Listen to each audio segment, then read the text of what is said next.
And so, it begins, ladies and gentlemen. We have just started our brand new Conquest for Luthen. And your boy Scribbler is going to bring you that cheddar cheese that you want so much. Let's start off with Sector 1. Alrighty, ladies and gentlemen of the tribe, I'm very excited to bring to you my very first cheesy Conquest guide for Sector 1, and I've got some extra juicy Gouda for you today.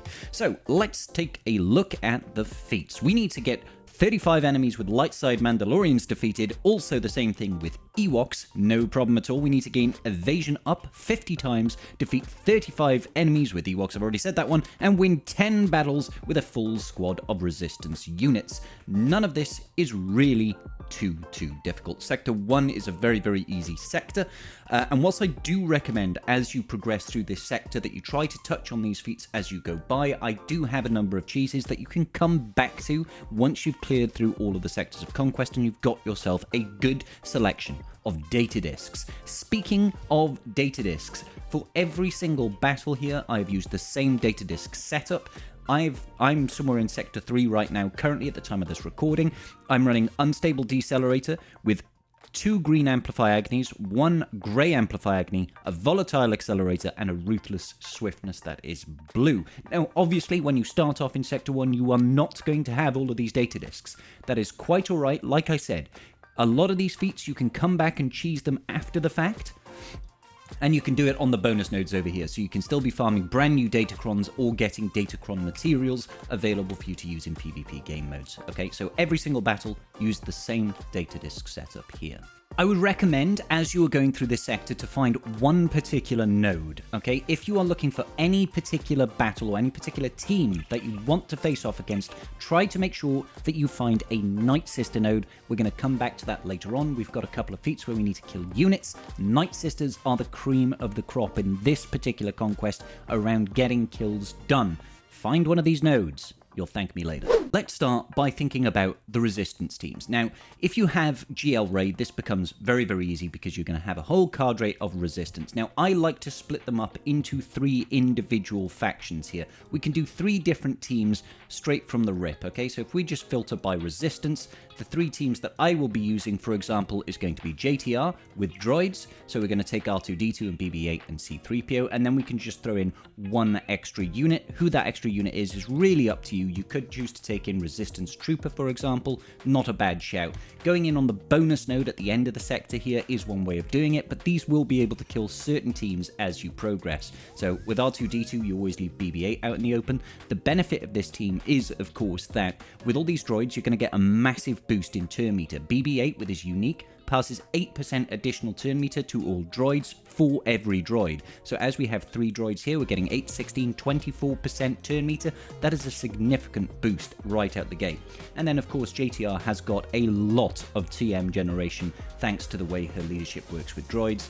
So we're just going to go straight in and basically destroy everybody. You see that setup that we've got here with the Volatile Accelerator and Amplify Agony? Whenever we're dealing debuffs to the enemy, they're getting absolutely destroyed by the bonus damage. So we just shred through absolutely everything right now. So really good data disc setup.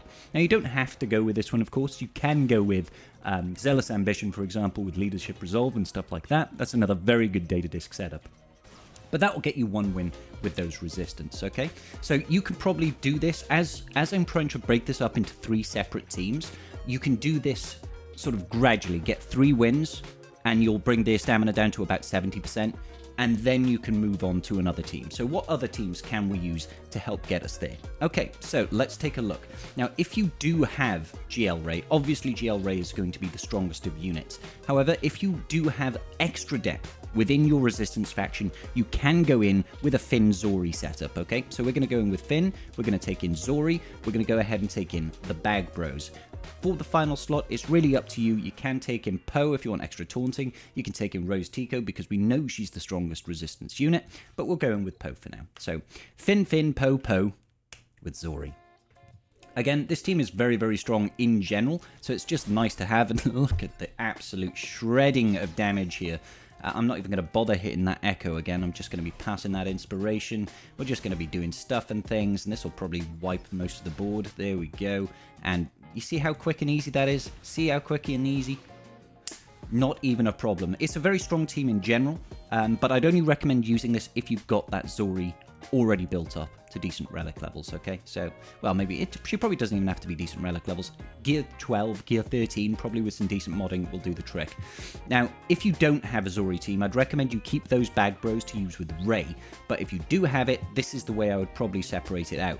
Rey is obviously going to be the strongest leadership as far as your GL's as far as your resistance is concerned, right? So you can actually afford to go in with a pretty trashy team, especially if you're on the bonus node and you're not worried about 3-starring a node, okay? So she can pretty much beat anything that she wants, realistically speaking.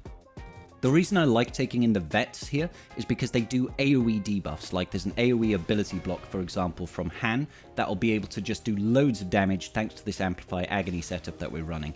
Love to see it. Boop. We're just going to keep destroying people, multiple hits, you know, this. In an ideal world, you'd have this data disk setup. Obviously, like I said, you can come back to this. Just because you need this feat as you're progressing through the sector doesn't mean you need to do it right then and there. You can come back after you've progressed. All right, come back after you've progressed. But if you are comfortable as you're going through the sector, try to get 2 or 3 victories, sorry, with those teams, just to keep balancing out that stamina on all of those teams. Okay, like I said, if you don't have Zori, throw the bag bros in with Rey. Next up, we're going to be checking out the Evasion Up feat. In order to get Evasion Up, we need to gain it 50 times, which is a significant number of times, but it is quite a cheesable feat here, and I would recommend waiting until you get to the mid-sector boss. I had somebody within my community that passed me a nifty little video here about how to cheese this feat using JML lead and Luminara, which is a very useful way of getting it done. My Luminara's gear 2, and yeah, she died immediately, but if you've got any sort of gear on her, maybe like gear 8 plus, you should be able to cheese it out completely, but you don't need her, thankfully. If you've got JML, it makes it a lot easier. You can go in with JML, Watt, GMY, Han Solo, and then if your Luminara is strong enough, you can take her in as well, and we should be able to get all 50 of it done in one battle. Let's roll that footage. So here's what we do. The benefit of this, of course, is that there's a lot of damage immunity on this team. We can go ahead and hit Cal at the start, and Sia should be able to go ahead and just throw damage immunity on him because he's the weakest ally. There goes my Gear 2 Luminara, by the way. She passes Evasion Up on a basic, or has a chance to.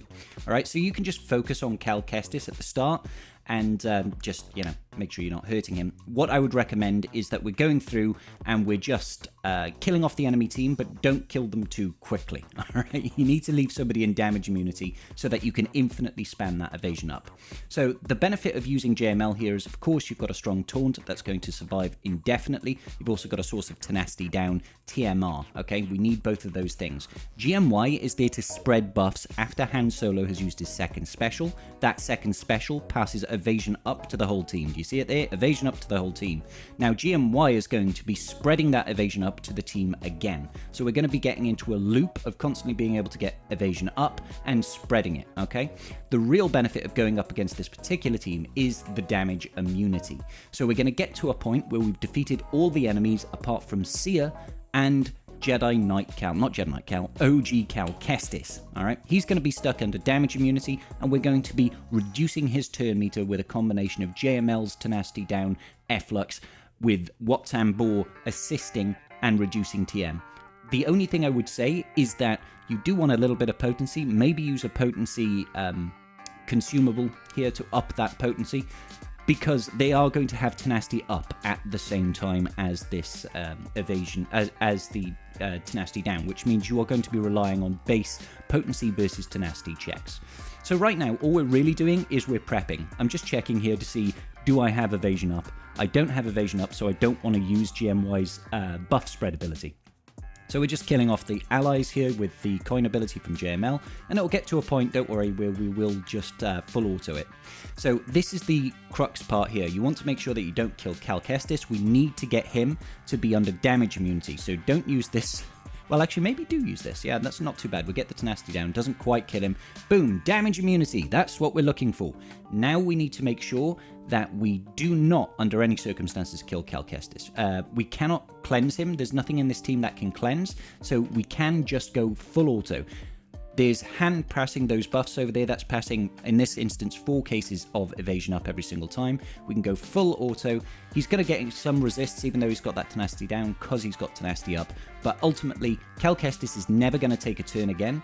Seer is also not going to die, and we're just going to time it out. You can see how TM is getting reduced from Cal Kestis here, constantly over time, thanks to Wat Tambor, thanks to JML, thanks to everything that's going on here. And you could just come back in 7 minutes time for this, and we will have gotten all of the Evasion Up feats. Now, you can, of course, very easily get this feat done as you are progressing with various teams. Like just going in with a CLS team, for example, you will get yourself a decent amount of Evasion Ups just organically. This is for those people that just want to try and get it done in one battle, okay? Perfectly doable, perfectly doable. The only downside is, of course, that, you know, this doesn't apply to any of the other feats, and you're not going to win this particular battle. I am going to show you other things. I'm just going to jump ahead in this video to show that we do actually go all the way to timeout on this. Well, it looks like I actually just get bored, so I bring it down to like 4 minutes and 30, and we're completely clear that we're not going to kill him, so we're just going to retreat over here. Don't retreat if you are actually doing that battle, because then your feats won't actually count, alright? Make sure you do lock it all the way into timeout. Just put it on auto, walk away from your phone, walk away from your tablet, your computer, whatever you're playing on, and come back to it later. So we're not going to move on from the sector feats just now, but I am going to get you a 2-for-1 here. We do need to, as part of the mid-sector boss, we need to win with a full team of light side only characters. Now I'm going to team this up, I'm going to pair this up with getting Evasion Up as well, okay? So I'd highly recommend going ahead and using Bad Batch. If you've got Bad Batch sorted, they are a great source of Evasion Up. They've got 2 characters in that team that can pass AoE Evasion Up, so you can go in with 1 battle and you'll at least get like 10 instances of Evasion Up, potentially more. Again, this is the same data disk setup that we've been using the entire time. Going in with Bad Batch, super useful. You can even cheese this a little bit if you don't use Echo's second special here. So that special there, you see everybody in the team has got Evasion Up, which is absolutely phenomenal. I'm going to go out, try and throw that AoE stun. Obviously everybody's damage immune, they're not going to do anything right now. Just spam specials, realistically speaking. You might get a couple of stuns, you might get a few dodges, nobody can get hurt. This first special from Hunter also passes Evasion Up to the entire team. So doing those 2 specials alone is getting us a nice healthy amount of Evasion Up. 10 instances there. We are using a full light side team, and we should absolutely be able to clear this team out without any too many issues. Now, what you can do if you find yourself in a position like this is you can just try and stretch out the game, not using Bad Batch Echo's second special ever again. Because if you don't use it ever again, you're not going to dispel that damage immunity that the enemy team has got. Because I do use it, it does let us kill the enemy pretty quickly, unfortunately. Which is not ideal, but hey-ho. We do still actually want to win this battle. We're not looking to time this out. The good thing as well is Tech can pass additional sources of translation, which means we're going to have our cooldowns decreased whenever he uses a basic, which is great. So just going through here, using the abilities. So if you see, coming up in a second now, we actually have this ability here. If I hadn't used that buff strip there, we probably could have infinitely, well, maybe not infinitely, we probably could have got round to another instance of Hunter's first special to pass an additional 5 instances of Evasion Up. That would have given us, you know, 15 Evasion Ups, and it would have given us the light side victories. So, good way of getting it done. You can, of course, use Bad Batch as you are progressing through the sector. They're a pretty strong team in Conquest, especially if you're running Amplify Agony, and that will get you additional sources of that Evasion Up. CLS is another really great team, like I said. Han Solo, his second special, passing that Evasion Up is super useful. We do also have to get a scout kill on this node. I'd recommend going in with just a full Imperial Trooper team here, dropping out Dark Trooper for scout. Now, it can take a short amount of time to get this to work because this node is very chunky, but if you're running that Amplify Agony setup, it doesn't work out too badly here. It doesn't work out too badly. Unfortunately, Cal Kestis over there is constantly going to be healing them like 10% every single time they're taking damage, which is a little bit frustrating. You do have an AoE Dispel from Piet. It only applies to light side allies. So that's something. What I should have done here with Scout is use the first special. That is actually going to dispel and put a daze on the unit, and it's an irresistible daze. So we're just working through here. I'm trying to get to a point where we're going to get the kill with Scout Trooper. Unfortunately, we can't really get the ball rolling too much because they're gaining a lot of TM here. I think this is where we get the kill. We use the first special over here. Boom, there we go. Stick Ray is gone, Scout Trooper got the kill, and everybody's laughing. And the dots went ahead and killed Malakos there, unfortunately. Now, you do want to focus next on Cal Kestis. He is the reason this team stays alive, because every single time we are critting, I think it is, or dealing instances of damage, he's healing them up 10%, and it gets very difficult to actually kill them. Fulcrum, of course, automatically cleanses all the debuffs on her, so the dots that we are building up on her from Volatile Accelerator are just immediately getting cleansed and not dealing any real damage to her. So I realized that after a couple of seconds. I thought, oh, okay, hang on, maybe let's go ahead and focus on Cal Kestis. The only real risk in this team, of course, is that Seer Junda is slowly going to be ramping up her damage for her first special, so when she does this, you lose a unit because she does like 100,000 damage in that hit. So yeah, just focus on Cal Kestis, get it done, and you'll be okay. We still win this match, which is the important thing. The funny thing is if you've got that kill with Scout Trooper, you don't actually have to win. As long as you don't back out, if you lose the match after getting the kill with Scout Trooper, that still counts towards the feat, which is rather nice. There's the AoE Dispel, get rid of that damage immunity from Cal Kestis. Boom, there we go. Absolutely wonderful. That's precisely what we want to have happen. And that's it. That gets us the kill with Scout Trooper.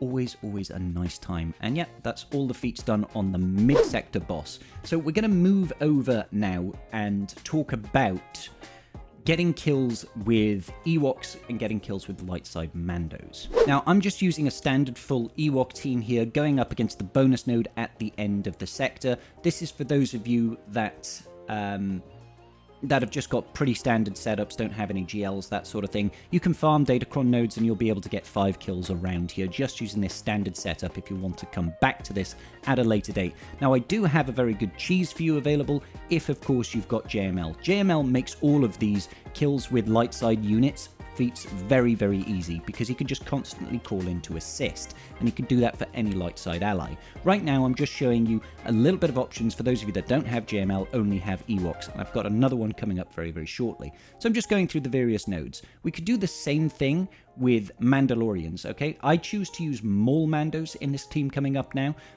just Maul and all light side Mandalorians, because he's very useful. You can actually go in with either an Armorer lead or a OG Bo-Katan lead and get more or less the same thing done with this data disk setup. Is very strong. So the idea behind this one is I took in Bam because we have to deal with Kylo Ren unmasked. We need a source of heal immunity to make sure that we can actually kill him. And the idea was that we're going to use Seething Rage to just call all of our light side allies to assist all the time, and that should be enough to get them the kills.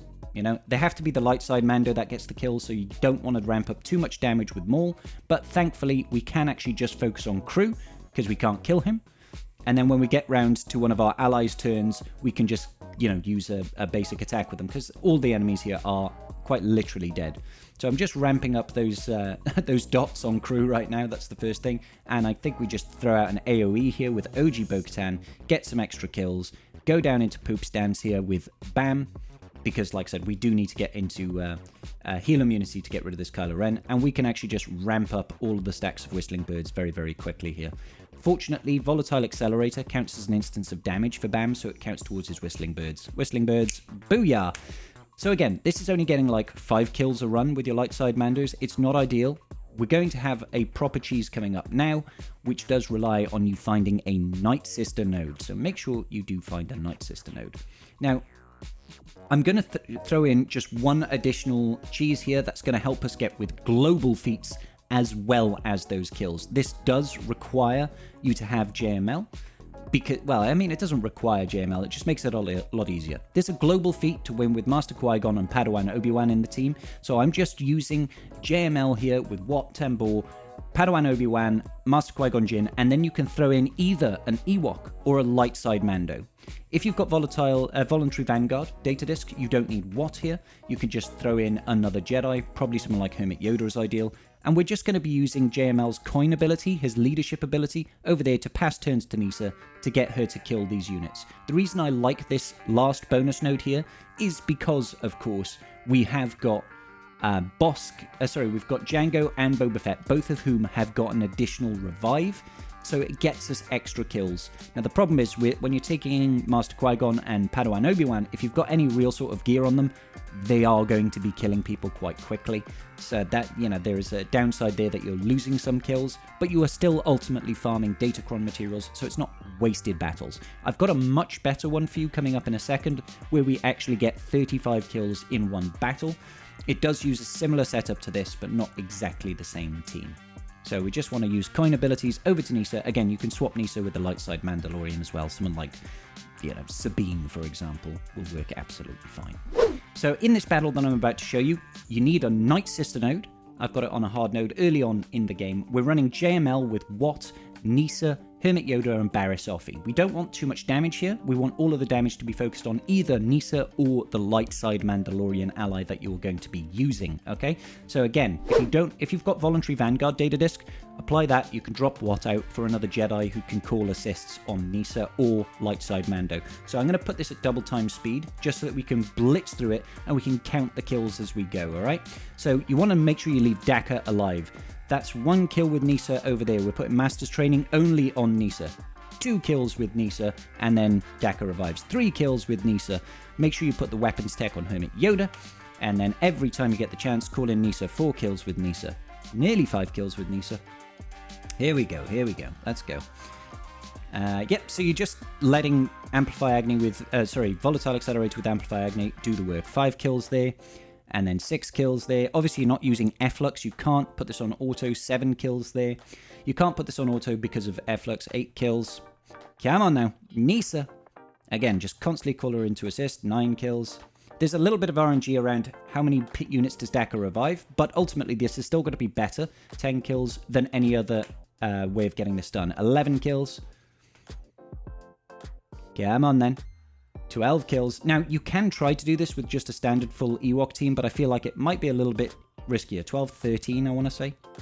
I think we're on 13 kills. Try and dispel that stun there. 14. Yeah, I'm on. I'm hoping I've been counting this correctly. 15. And this is early on. 16. This is very early on. This is like the 4th node. So I'd always recommend you try and get a Night Sister node. 17. Let's keep it going. 18. 19. Now, Nisa is definitely the best Ewok to use because she multiple attacks. 20. 21. 22. You've got to be careful. You don't want to kill all of them, obviously. 23. Unfortunately, got a kill with JML there. 24. Come on, then. And here we go. 25. Lovely. And everybody's revived again. 26. 27. It's nearly there. 28. 29. 30.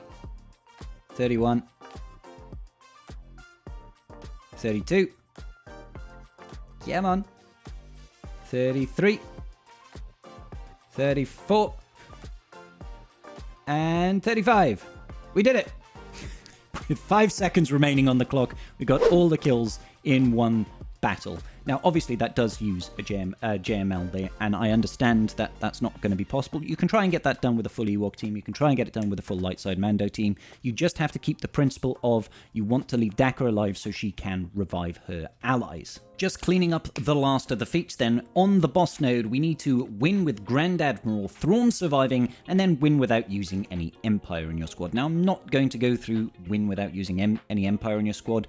Just go ahead and use a strongest team that you've got that doesn't have Empire. I'm sure you'll be absolutely fine with any of the Galactic Legends that you happen to have. Anything like a CLS team would probably work. You can still work on stuff like Evasion Up there, or if you want to try and get your light side Mandos, if you've got Bo-Katan, Mandalore, any sort of business there will work. So focusing on how to win with Grand Admiral Thrawn, super easy, even without a GM. So I'm going in with an EP Mara Jade team here. I'm taking in Sith Empire Trooper as a pre-taunt. He eats that hit from Thrawn out the rip, and then we just need to go to town doing good things that EP Mara Jade always does. AoE stuns, AoE dazes, AoE stuff and things in general. They die before they can really get a chance to do anything. That is the beauty of Volatile Accelerator with Amplifier Agni, Unstable Decelerator, and quickening or whatever it is that's giving us that TM boost. It's over in a flash, ladies and gentlemen. And that is going to do it for Sector 1, ladies and gentlemen. I do hope some of this cheese was useful to you. If it was, please do leave a like and a little comment down below. Tell me which teams you've used. Do hit that subscribe if you haven't already. Massive shout out to my amazing patrons. These videos are here because you guys support me. Thank you so very much. I'll see you all in the Sector 2 video. Peace out, and may the Force be with you.